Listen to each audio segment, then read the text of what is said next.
안녕하십니까. 보험저널 최덕사입니다. 오늘은 기고문 한번 해설해 드리겠습니다. 단기납 종신 똑똑하게 가입하는 5가지 체크리스트. 생명보험에서는 단기납 종신이 가장 핫한 상품이고 아직까지도 거의 50% 이상 판매 상품에서 비중을 차지하고 있습니다. 이건 일반 독자들이 이제 참고하면 좋을 내용으로 현직에 있는 인카금융 서비스 고은경 지점장 및 기고하신 내용인데 아주 좋습니다. 아주 좋아요. 잘 쓴 것 같아요. 자, 최근 몇 년 새 종신보험 시장에서 단기납 종신보험이 높은 환급률을 강조하면서 강세를 보이고 있습니다.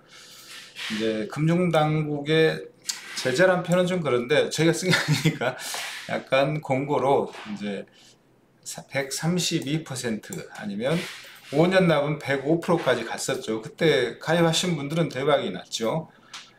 그 이후로 조금 많이 떨어져 있지만 여전히 아직 많은 판매가 이루어지고 있는 추세입니다. 납입까지 이제 5년, 7년, 10년 이렇게 있어요. 이전에 종신보험은 무조건 종신보험은 종신간 납입하면 가장 싸다. 보험료를 길게 납입할수록 매월 납입하는 보험료는 싸지기 때문에 기본적으로 언제 사망할지 모르잖아요. 그러면 누계 보험료가 조기에 사망하면 작고 사망보험은 동일하기 때문에 항상 종신보험은 길게 납입하는 게 좋다는 개념으로 판매를 했죠. 그래서 20년 이상 또는 최소 15년 또 프루덴시아 애국사들은 종신납을 권유하기도 했습니다. 근데 거기에 비하면 10년 납이 또 사실은 짧은 거였죠. 그런데 이제 7년, 5년짜리까지 그래서 단기에 냅는다 해서 단기납 종신이라고 그랬습니다. 종신보험의 단기납이죠. 그래서 이제 짧으니까 좋죠. 짧으니까 좋고 보장은 이제 평생 종신이가 받고 그리고 10년만 유지를 해도 비과세 혜택을 받죠. 그러면 이게 상당히 수익률도 환급률도 좋고 해서 인기가 엄청 많았던 거죠. 그러나 이제 아무리 이제 가입 시 우선하게 봐야 될 중요한 5가지를 제가 썼는데 그러나 종신보험이기 때문에 이건 저축성 보험이 아니라는 거죠. 주 목적은 이제 사망보험입니다.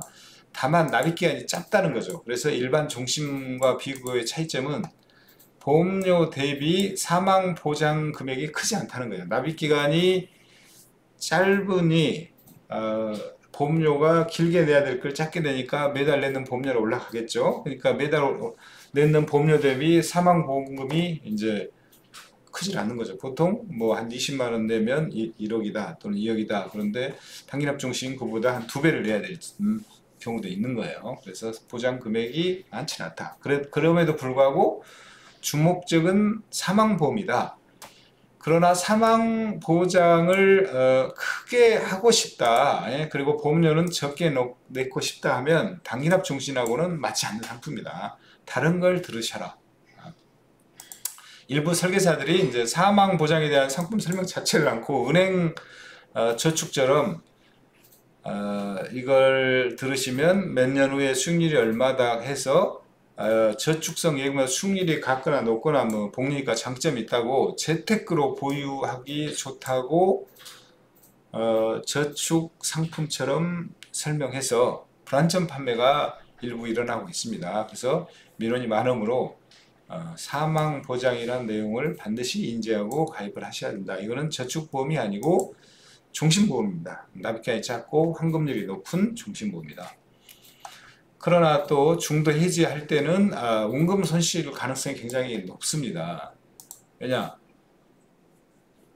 특정 납입 완료 기간 또는 특정 기간 안에 5년, 7년, 10년 납입 완료 기간이나 아니면 납입은 이렇게 하고 10년 시점에 환급률을 높이기 위해서 중간에 해지를 하면 무해지는 해지환급이 없고 저해지는 해지환급이 작은 이런 형태의 상품이기 때문에 중간 해지하면 원금 손실의 가능성이 높은 게 아니라 100% 원금 손실이죠.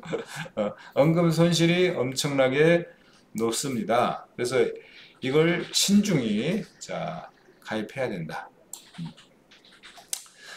그 은행 적금과는 달리 보험 상품의 특성상 사업비가 차감이 되고 중도 해지 시 원금 보장이 어렵고 이게 이제 납입 완료 시점이나 아니면 특정 이제 10년 시점에 환급률을 높이기 위해서 중간 해지 시에 페널티를 많이 주는 상품이기 때문에 환급률이 중간에는 일반 종신보험 표준형 이런 것보다 환급률이 낮아요. 그래서 선택을 신중히 하셔야 된다. 자, 보통은 10년 이상 납입할 생각으로 하셔야 된다는 거죠. 자, 비과세 요건 충족. 다 납입해서 아무 때나 해지를 하면 비과세가 되는 게 아니에요. 은행은 보통 6개월, 길어야 5년인데 은행 5년 상품 없습니다. 뭐 1년, 2년이죠. 중도 해지도 원금 보장이 되지만 만기에는 이자 소득세를 내야죠. 14% 플러스 지방세 1.4% 하면 15.4%를 내야 하는데 단기납 종신보험은 이제 비과세가 현재로서는 가능합니다. 그러나 조건이 있어요. 납입기한은 5년 넘어야 되고 가입 후에 10년을 유지해야 돼요. 그렇죠? 5년을 안 되거나 10년을 유지 안 하면 과세합니다. 이거를 보험 차익이라고 그러죠. 보험 차익. 이자 소득세는 이자 소득세를 과세하는데 이거를 이제 이자로 하지 않고 보험에서는 이제 낸 돈과 받은 돈 해지환급 차이를 보험 차익이라고 보험 차익에 대해서 15.4%를 납입을 합니다. 그런데 종신보험을 알고 가입을 했는데 목적자금 마련용으로 가입했다는 이야기를 많이 하는데 이 이유는 납입 만료 후 일정 기간이 지나면 해지에도 비과세가 되기 때문이다. 그러나 이 요건 충족 기간을 정확히 알아야 된다. 5년 이상 납입하고 10년 유지해야 된다. 그래서 이렇게 따지면 확정금리니까 이건 변동금리가 아닙니다. 확정금리니까 목돈 마련으로도 괜찮은 수단은 맞다. 그러나 저축성 보험은 아니다. 4. 환급률 비고 예전에는 얼마 전 연초 130, 135%까지 환급률이 되게 높았어요. 근데 금융당국에 이제 이분이 계속 제재라고 저희가 이건 내가 고쳐놓을게요. 제재라고 한 표현은 이제 맞질 않고 건강을 맞지 않다 하겠죠. 공고로 124%가 가장 124.7인가 6인가 가장 높아요. 124.6으로 이제 축소가 됐죠. 그러나 이제 다 똑같은 건 아니고 회사별로 이제 120%대도 있고 122, 123 이렇게 스펙트럼이 다양합니다. 회사별로 사업비나 납입 유지 보너스 각각이 다르기 때문에 뭐 정책도 다르고 해서 회사별로 수익률이 좀 다르고 또 일부는 이제 고객보다 또 판매인에게 시책과 수수료라고 더 주면서 공격적인 마케팅을 펼치는 그런 회사도 있습니다. 정해진 또 법률 납입해야만 납입 유지 해당 유지 보너스를 받을 수 있어요. 이게 높은 게 특정 기간을 납입을 하면 납입 완료 보너스라는 걸 줘서 환급률을 높인 거예요. 근데 그게 이제 조건이 있다. 예를 들면 10년을 유지해야 이걸 준다. 예, 그래서 항상 아까 얘기했던 시피 특정 기간을 지나서 해지를 해야지 된다. 근데 그 이후에도 해지 않고 계속 유지하면 환급률은 그래도 올라간다. 그래서 꼭 필요한 시기에 꼭 해지를 안 해도 된다. 필요한 시기는 해지를 하겠죠. 그 시기가 10년에서 꼭 해지를 안 해도 이자가 안 붙는 게 아니고 이자가 붙는다. 이렇게 하시면 될 것 같아요. 종신보험 10년 유지는 현재 30% 내외라고 합니다. 자, 10명 중 7명은 중간에 해지를 한답니다. 이 해지한 사람들한테 해지 페널티를 매기고 유지를 한 사람한테 보너스를 유지 잘했으니까 보너스를 더 주어서 환급률이 높은 거예요. 근데 먼저 해지를 하게 되면 그 페널티를 자기가 먹고 이후에 유지한 사람들한테 혜택이 자기 돈이 들어간다 이렇게 생각하시면 돼요. 그래서 가입을 하면 중간에 해지할 생각을 하시면 안 됩니다. 자, 다만 장기납 중에는 사망보험을 많이 받을 수 있지 않지만 체증형 사망보험금을 통해 납입 완료에 더 많은 사망보험금을 받을 수 있다. 단기납 중심보험이 체증형 형태의 사망보험금을 주나 봐요. 체증형이란 건 이렇게 플랫하게 똑같은 1억짜리를 가입하면 1억을 주는 게 아니고 계속 사망보험이 이렇게 올라가는 거죠.